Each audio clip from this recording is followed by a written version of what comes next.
शायद मोदी जी के अंडर ही हो सकता है कि इस तरीके से एक तरफा थोक के भाव में ऑपोजिशन को संसद में निकाल देना ये एक साजिश है। मोदी का बस चले तो इस देश से वो लोकतंत्र को बाहर कर दे। आज अगर भाजपा चाहती है कि ऑपोजिशन रद्द हो जाए, तमाम पूरी तरीके से निलंबित हो जाए पार्लियामेंट में, तो ये लोकतंत्र के ऊपर ही एक हत्या है। और आज वो तमाम एमपी जो हमारी आवाज उठा रहे थे संसद में, उन सबको निलंबित किया जा रहा है और वो उनके ऊपर अटैक नहीं है, हमारे ऊपर अटैक है। शर्म की बात है। मोदी आज जिस तख्त पे सवार बैठे हुए हैं, उस तख्त से बड़े लोगों को घसीट के नीचे फेंका हुआ है इस जनता ने, चाहे वो इंदिरा गांधी हो, चाहे वो कोई और कितने से कितने बड़ा तानाशाह हो, उसको इस जनता ने धूल चटाई है और सड़क पे नीचे उतारा है। नरेंद्र मोदी भी नीचे उतरेगा।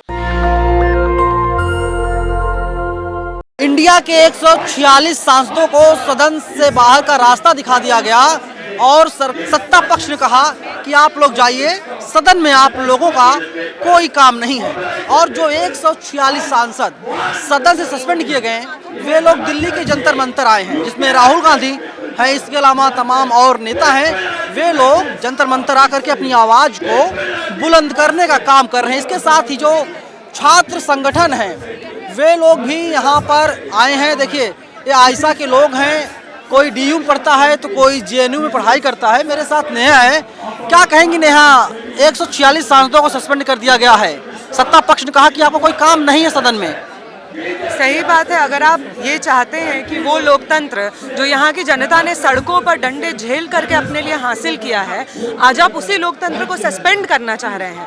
जितना भाजपा के एमपी वहाँ पे जिन वोटों से चुने गए हैं, जिन लोगों के वोटों से चुने गए हैं, जितने एमपीज को सस्पेंड किया गया है वो भी उन्हीं वोटों से चुने गए हैं। इस तरीके से एक तरफा थोक के भाव में ऑपोजिशन को संसद में निकाल देना ये एक साजिश है। जिस तरीके से आज हमारी सड़कों पे यूएपीए लगा करके, तमाम 144 लगा करके लोगों के ऊपर क्रैकडाउन कर करके, जिस तरीके से हर प्रोटेस्ट, हर डिसेंट की आवाज को दबाया जा रहा है, पार्लियामेंट में भी हर प्रोटेस्ट और डिसेंट की आवाज को दबाया जा रहा है। और ये सिर्फ पार्लियामेंट एमपीज का सस्पेंशन का बात नहीं है, डेमोक्रेसी के सस्पेंशन का बात है। क्योंकि वो तमाम एमपीज जिनको लोगों ने चुन के भेजा था, आज क्योंकि वो संसद में नहीं है, संसद में उन लोगों की आवाज नहीं गूंज रही है जिन्होंने उनको चुन के भेजा था। आप कैसे कह सकते हैं कि लोकतंत्र की हत्या की जा रही है? नरेंद्र मोदी कहते हैं उनके खून में लोकतंत्र है।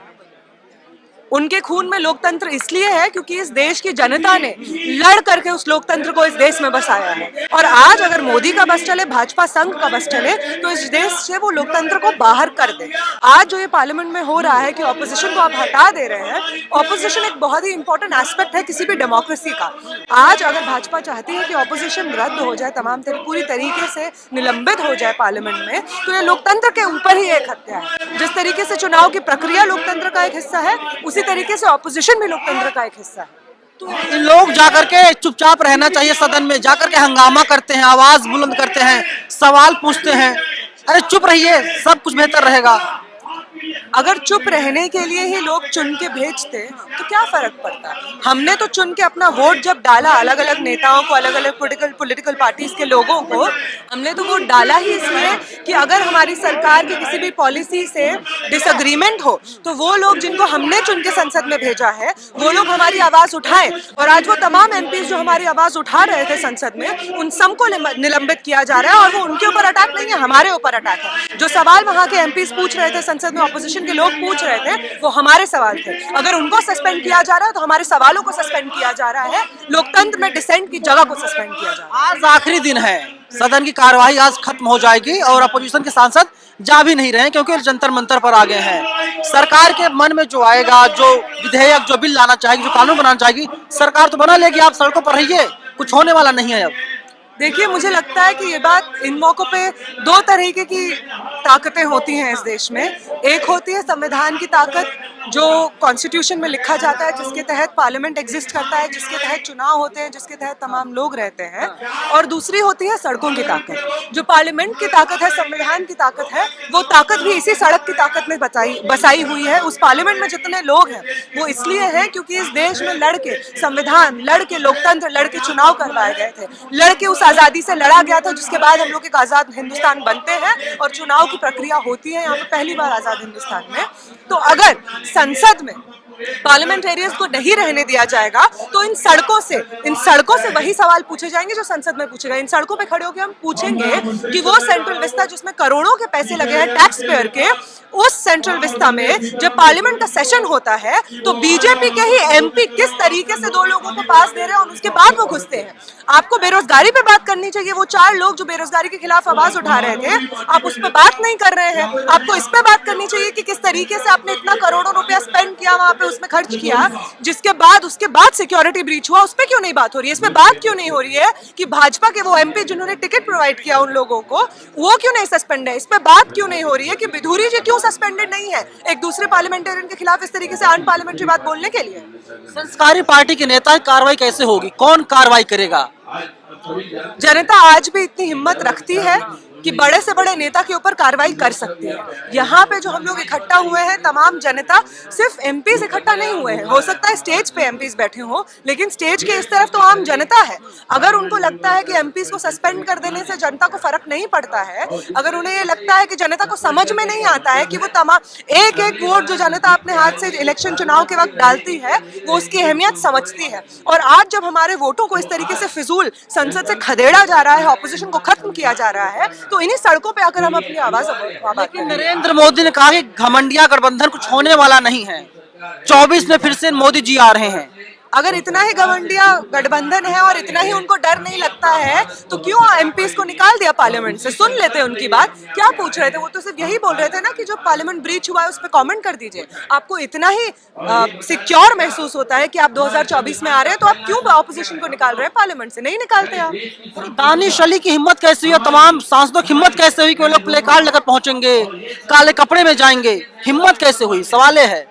सवाल तो ये भी है कि दानिश अली के ऊपर जिस व्यक्ति ने, जिस भाजपा के एमपी ने कमेंट किया था, उनके ऊपर एंटी मुस्लिम साफ तौर पे एक स्लर इस्तेमाल किया गया था, उसकी हिम्मत कैसे हुई कि वो संसद में खड़े होकर के एक फेलो पार्लियामेंटेरियन के खिलाफ अनकॉल्ड, अनप्रोवोक्ड इस तरीके का कम्युनल रिमार्क देता है? हिम्मत कैसे होती है बृजभूषण शरण जैसे एमपीज की कि वो यहाँ पे आके रेसलिंग फेडरेशन में जो महिलाएं रेसलिंग कर रही है उनको सेक्सुअली हैरेस करने की? हिम्मत कैसे होती है भाजपा के तमाम एमपीज की कि वो जाकर अलग अलग जगहों पे महिलाओं के खिलाफ नारे लगाते हैं? हिम्मत कैसे होती है भाजपा के एमपीज की कि वो दलित आदिवासियों के ऊपर अटैक करते हैं, उनके खिलाफ कास्टिस्ट रिमार्क्स पास करते हैं? हिम्मत ये होती है। आप पावर में है और उस पावर का पूरा दुरुपयोग करके आप जानते हैं कि क्योंकि आप भाजपा से हैं, आप किसी भी दानिश अली के खिलाफ कुछ भी कह सकते हैं और आपके खिलाफ कोई कार्रवाई नहीं होगी। आप जानते हैं क्योंकि आपको भाजपा का समर्थन है। जब WFI में चीफ चुना जाता है, बृजभूषण शरण सीना ठोक के कहते हैं कि दबदबा था और दबदबा रहेगा। शर्म की बात है अगर वो व्यक्ति साफ तौर पे इतने ओपनली कह सकता है कि दबदबा था और दबदबा रहेगा। ये शर्म की बात है, क्योंकि वो कह रहा है कि मुझे, मेरे ऊपर तमाम तरीके के जो इल्जाम लगे हैं, सेक्सुअल हरासमेंट के एलिगेशंस रखे हैं, उसके बावजूद मेरा अभी भी WFI पे उतना ही होल्ड है जितना पहले था, क्योंकि मेरा सबसे जिगरी दोस्त, मेरा बिजनेस पार्टनर आज जाके WFI का प्रेसिडेंट बना है। शर्म आनी चाहिए। साक्षी मलिक ने संन्यास ले लिया, त्याग दिया कुश्ती को, इसे कैसे देखती हैं आप? इससे ज्यादा शायद दुखद कुछ नहीं हो सकता है कि वो महिलाएं, वो रेसलर्स जो इंटरनेशनल लेवल पे जाके मेडल्स जब लेकर आती हैं, तो यही भाजपा के लोग उनको भारत की बेटी बोलते हैं, अपना रिश्ता उनसे जोड़ने की कोशिश करते हैं, बोलते हैं तो हमारे घर की है, हमारी बेटी जैसी है। और जब वो जा करके उनसे कहती हैं कि आप ही के पार्टी के एक एमपी ने हमें सेक्सुअली हैरेस किया है, और उसके बाद यहाँ पे धरना देना पड़ता है उनको 40 दिन का।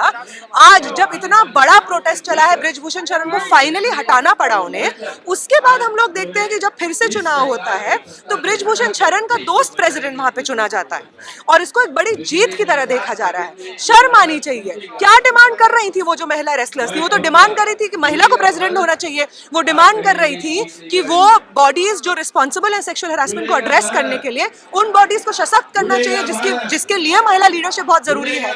लेकिन इतना डर है बृजभूषण शरण का, इतना खुला समर्थन है भाजपा का बृजभूषण शरण को, कि वहां उनके लोग, उनके दोस्त को वोट करते हैं ताकि उनका दबदबा बना रहे WFI को। बहुत शर्म की बात है। हम यहाँ पे जितने भी लोग यहाँ पे आए हैं, हम समझते हैं कि वो कितने शर्म की बात है। और जो साक्षी मलिक यहाँ पे 40 दिन रह के गई हैं, वो फिजूल में नहीं रह के गई हैं। तमाम औरतें इस देश भर की जो देख रही हैं, जो जानती हैं कि अपने वर्क प्लेसेस में, अपने यूनिवर्सिटीज में, अपने घरों में वो किस तरीके से सेक्सुअल हरासमेंट झेलती हैं और जिनके खिलाफ एलिगेशंस लगाती हैं, उनको किस तरीके से बचाया जाता है, बात कहीं नहीं करने को बोला जाता है। आज आवाज बनी जब साक्षी मलिक, विनेश फोगाट यहाँ पे सड़कों पे आई, ये बोलते हुए हमारे साथ हुआ है, वो आवाज बनी उन तमाम महिलाओं की। और आज जब साक्षी मलिक और विनेश फोगाट के साथ में ये होता है, तमाम महिला रेसलर्स के साथ में ये होता है, तो हम जितनी भी महिलाएं उनको देख के इंस्पायर हुई थी, हम उतनी ही आहत है, उतनी ही ज्यादा आउटरेज है कि ये कैसे पूरे देश में राम राज है, आपको पता है। बीजेपी दावा करती, धनखड़ साहब ने कहा मोदी जी जो है युग पुरुष है, महात्मा गांधी महापुरुष थे, मोदी जी युग पुरुष हैं। हाँ, शायद एक युग पुरुष के अंडर ही ऐसा हो सकता है कि जिसके ऊपर 7 महिलाओं ने सेक्सुअल हरासमेंट का केस लगाया है, वो व्यक्ति संसद में बैठता है। शायद मोदी जी के अंडर ही हो सकता है कि वो जहाँ के वो मतलब जहाँ की जो उनका कॉन्स्टिट्यूएंसी है, वहाँ की सेंट्रल यूनिवर्सिटी BHU में सेक्सुअल हरासमेंट होता है और वहाँ पे पुलिस आके पीट देती है उन लोगों को जो बोलते हैं कि सेक्सुअल हरासमेंट नहीं होता है। शायद युग पुरुष वही है जब आज के समय में बेरोजगारी, शिक्षा का बुरा हाल, भूखमरी सबसे ज्यादा अपने पीक पर है। यही अगर युग हमें देखना था, मुझे तो नहीं लगता है कि जितने भी शहीदों ने शहादत दी थी आजादी के आंदोलन के वक्त, इस हिंदुस्तान को देखने के लिए उन्होंने शहादत दी थी। तमाम हिंदू, मुस्लिम, सिख, ईसाई, इस देश के तमाम लोग एक साथ आकर एक हिंदुस्तान की कल्पना किए थे और ये वो हिंदुस्तान नहीं है। और क्योंकि ये वो हिंदुस्तान नहीं है, हम वो तमाम लोग जो इंस्पिरेशन लेते हैं हमारे देश के शहीदों से, हम वो हिंदुस्तान बनाएंगे। और नरेंद्र मोदी ने इंडिया से भारत बना दिया। इंडिया तो इंडिया ही है, India that is Bharat, Bharat बन गया है। रहा है। अब मोदी जी का भारत होगा, हमारे लिए भारत और इंडिया सेम ही चीज है और हमारे देश, भारत और इंडिया दोनों ही चीजें जनता से आबाद है। मोदी आज जिस तख्त पे सवार बैठे हुए हैं, उस तख्त से बड़े लोगों को घसीट के नीचे फेंका हुआ है इस जनता ने, चाहे वो इंदिरा गांधी हो, चाहे वो कोई और हो, कितने से कितने बड़ा तानाशाह हो, उसको इस जनता ने धूल चटाई है और सड़क पे नीचे उतारा है। नरेंद्र मोदी भी नीचे उतरे, नरेंद्र मोदी नीचे उतरेंगे। लेकिन आज का दिन जो है बहुत ही ऐतिहासिक दिन है। इसलिए ऐतिहासिक है क्योंकि सदन में जो है, सदन में कुछ अपोजिशन के सांसद हैं और तकरीबन 150 सांसद सड़कों पर हैं। सदन और सड़क दोनों जगहों पर अपोजिशन के लीडर हैं और लगातार जनता की आवाज को बुलंद करने का काम कर रहे हैं। कैमरा पर्सन आशीष के साथ मैं नवीन परंदर, नेशनल दस्तक, जंतर मंतर, दिल्ली। नेशनल दस्तक की आपसे गुजारिश है कि अगर इसको बचाना चाहते हैं तो नेशनल दस्तक को सब्सक्राइब करने के लिए रेड कलर के सब्सक्राइब बटन को दबाएं, फिर बेल आइकन की घंटी दबाएं। नेशनल दस्तक को बचाने के लिए बहुत जरूरी है कि हर खबर को शेयर करें, लाइक करें, कमेंट जरूर करें।